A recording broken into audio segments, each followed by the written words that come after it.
اعوذ باللہ من الشیطان الرجیم، بسم اللہ الرحمن الرحیم۔ السلام علیکم ویورز، جیسا کہ ہم سب جانتے ہیں کہ حضرت آدم علیہ السلام دنیا میں آنے والے سب سے پہلے انسان ہیں۔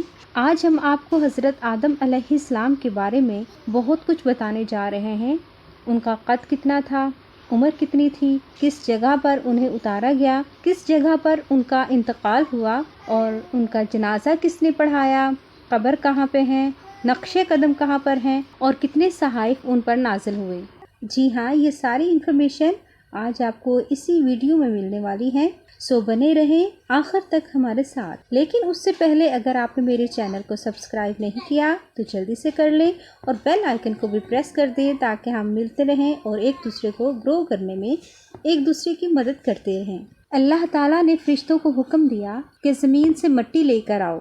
فرشتوں نے جیسے ہی مٹھی بھر مٹی اٹھائی تو زمین کی اوپری تہہ ان کے ہاتھ میں آ گئی، جس میں ہر رنگ کی اور ہر قسم کی مٹی موجود تھی۔ پھر اللہ تعالیٰ نے انسان کا پتلا بنایا اور 40 برس تک اسے ایسے ہی رہنے دیا۔ 40 برس کے بعد اس میں روح پھونکی اور اس انسان کا نام آدم رکھا۔ چونکہ آدم علیہ السلام کی تخلیق جس مٹی سے کی گئی اس میں ہر رنگ کی اور ہر قسم کی مٹی شامل تھی، تو ان کی اولاد یعنی آج کے انسانوں میں بھی ہر رنگ اور ہر قسم کی مٹی پائی جاتی ہے۔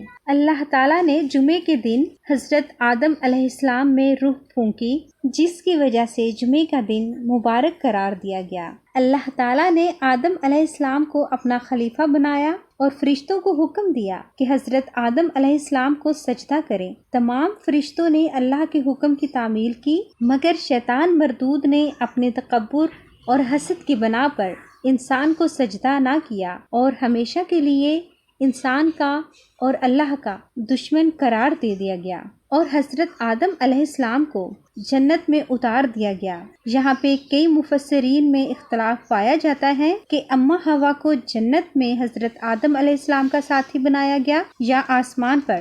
بہرحال قصہ مختصر، حضرت آدم علیہ السلام اور حوا علیہ السلام کو جنت کے تمام پھل کھانے کا حکم تھا سوائے ایک درخت کے پھل کے۔ چونکہ شیطان اللہ اور انسان کا دشمن بن چکا تھا، سو اس نے حضرت اماں حوا کو ورگلا کر اس پھل کو کھانے پر مجبور کر دیا اور اماں حوا کے اکسانے پر حضرت آدم علیہ السلام نے بھی وہ پھل کھا لیا، جس پر اللہ تعالیٰ نے قرآن پاک میں فرمایا ہے کہ ہم نے انسان کو ضعیف، کمزور اور جلد باز پیدا کیا ہے، سو ان دونوں کو اس کی سزا کے طور پر جنت سے نکال دیا گیا اور تمام عمر محنت کر کے اناج اگا کر کھانے کا حکم دیا گیا۔ حضرت آدم علیہ السلام 41,160 قبل مسیح دنیا میں تشریف لائے۔ حضرت آدم علیہ السلام کا پہلا قدم سری لنکا کے پہاڑ سراندیپ پر پڑا، جس کو آج جبل آدم کے نام سے یاد کیا جاتا ہے۔ ان کا نقش قدم 5 فٹ لمبا اور 2 فٹ چوڑا ہے، جس سے اندازہ لگایا جا سکتا ہے کہ حضرت آدم علیہ السلام کا قد 35 یا 36 فٹ ہوگا، لیکن قرآن پاک سے پتہ چلتا ہے کہ حضرت آدم علیہ السلام کا قد 60 ہاتھ ہے۔ آپ علیہ السلام کو اور حضرت حوا علیہ السلام کو دنیا میں الگ الگ مقامات پر اتارا گیا۔ آپ علیہ السلام نے دنیا میں سب سے پہلا بیر کا پھل کھایا تھا۔ ایک روایت کے مطابق حضرت آدم علیہ السلام کے 240 بچے پیدا ہوئے، جس میں 120 لڑکے اور 120 لڑکیاں تھیں۔ آپ علیہ السلام پر 10 صحائف نازل ہوئے۔ جب آپ علیہ السلام خانہ کعبہ کی تعمیر کر رہے تھے تو آپ نے 5 پہاڑوں کے پتھروں کا استعمال کیا۔ نمبر 1 طور سینا، نمبر 2 طور زیتون، نمبر 3 جبل جودی، نمبر 4 جبل لبنان، نمبر 5 جبل ہیرا۔ آپ علیہ السلام نے 960 سال کی عمر پائی۔ حضرت آدم علیہ السلام نے اپنے بیٹے شیست کو اپنا جانشین مقرر کیا اور اپنی باقی اولاد کو ان کے حکم کی تعمیل کا حکم دیا۔ حضرت شیست علیہ السلام کی اولاد میں سے بہت سے نبی اور پیغمبر پیدا ہوئے۔ حضرت محمد صلی اللہ علیہ وآلہ وسلم کا شجرہ نسب بھی حضرت شیست علیہ السلام سے ہی جا ملتا ہے۔ جب حضرت آدم علیہ السلام کی وفات کے دن قریب آئے تو انہوں نے اپنے بیٹوں کو بلایا اور ان سے فرمایا کہ میرا جنت کے پھل کھانے کا جی کر رہا ہے۔ سیدنا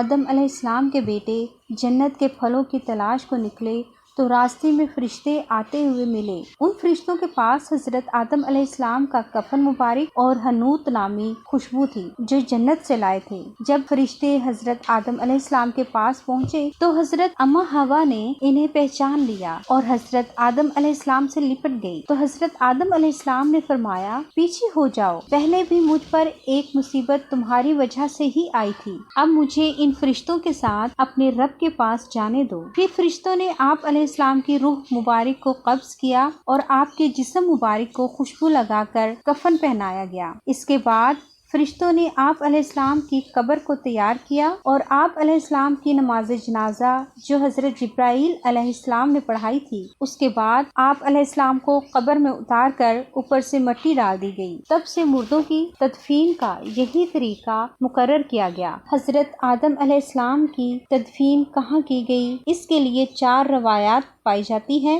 ایک یہ کہ انہیں سری لنکا کی پہاڑی جبل نوزی میں دفن کیا گیا ہے، ایک یہ کہ سعودی عرب میں دفن کیا گیا، اور ایک ہے کہ عراق میں دفن کیا گیا۔ ایک اور روایت میں ہے کہ آپ جبل ابی قبیس میں مدفن ہیں۔ اللہ ہم سب کا حامی و ناصر ہو، اور اللہ ہم سب کو شیطان کے شر سے محفوظ رکھے اور ہمیشہ اپنی رحمت کے سائے تلے رکھے۔ آمین ثم آمین۔